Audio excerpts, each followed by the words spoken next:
မိမိရဲ့နေ့စဉ်ဘဝမှာစိတ်နှလုံးအေးချမ်းစွာချမ်းချမ်းသာသာနေနိုင်ဖို့အတွက်ဘာလုပ်ရမလဲချမ်းချမ်းသာသာနေဖို့အတွက်ဘာနဲ့နေရလူလောကဆိုတာသာဝဏီတွေနဲ့တောကတွေရှိတယ်။သားရည်သမီးရည်ဆိုတာလို့စိတ်ပူရတဲ့အချက်တွေအများကြီးရှိတယ်။အဲ့ဒီလိုစိတ်ပူပြီးတော့နေတဲ့လောကကြီးထဲမှာစိတ်အေး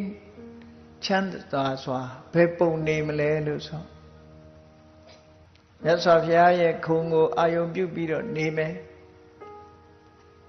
မြတ်စွာဘုရားရဲ့ခုံတွေကျေးဇူးတွေဘုရားဆိုတာနော်မဟုတ်တာဘယ်တော့မှမလုပ်ဘူးစိတ်ကြွယ်ရမှတောင်မကောင်းမှုမလုပ်ဘူးဆိုတဲ့